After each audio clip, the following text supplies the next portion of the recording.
All right, I just want to share this lesson learned I had. So I built this engine. This is a new build. I installed this new pump on here. So I know a lot of people shim these pumps. I didn't. I did the method where you install it, rotate it a couple times, and then tighten the bolts. That's just the way I did it. So what happened to me is I got the motor put together. I turned it over with the starter, verified I had good pressure, ran it on the stand, everything was good oil pressure, put it in the truck, cranked the truck up, let it idle. It was idling fine, had good oil pressure. And then I noticed the oil pressure going from, I don't know, 45, I think it was, and slowly falling off, and then eventually went down to 0. So I shut the truck off.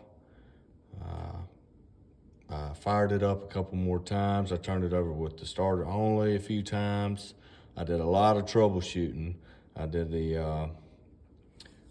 jacked it up in the back, put a couple extra quarts of oil in the pan. This was all before I disassembled anything. I verified the O-ring. It wasn't the O-ring. I did all kind of checks, all the troubleshooting that you could do. I put manual gauges here. I put manual gauge in the back, and as well as coming off the, you can't see it from here. I put another manual gauge. I got a plate on the oil bypass, the filter bypass line. I put a gauge there. So I had 3 different places with manual gauges. Verified everything was open. Nothing was plugged off. I actually have disconnected one of the manual gauges, and I just got a hose here. So if it's going to build any pressure, it just shoot it out of this hose. So I did everything I could before tearing it back into this engine. All right, so decided I needed to look at the oil pump. So I took it all back apart, and didn't see, nothing visual here. Everything looked good here. That still seated good. That pickup tube seated good in there. No issues there.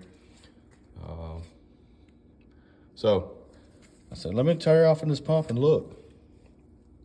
And the very first one here, I put the, where is it?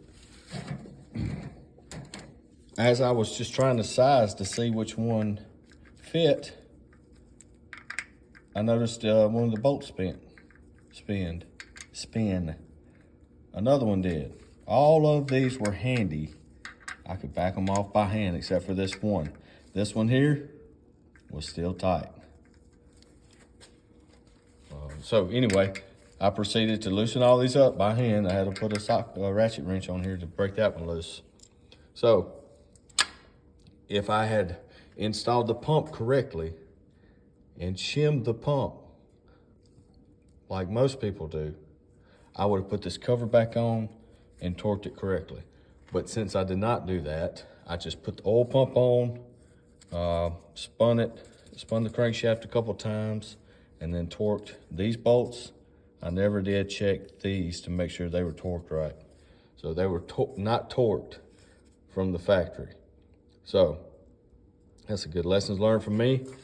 What happened is this plate was loose enough and was probably getting looser as it was running to allow oil to bypass here.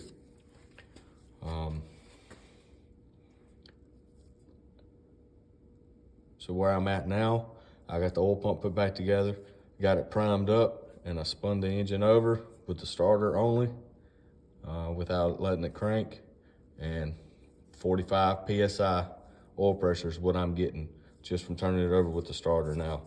So I got real lucky here. I almost decided to go ahead and pull the cam. I did not. I feel pretty confident there. Everything's put together right. So I'm glad I didn't, decide to pull that cam. It had been a lot of extra work for nothing. I decided to put this pump back together and try it out. Good oil pressure, so I'm gonna put the engine back together, and we'll see how it goes from there.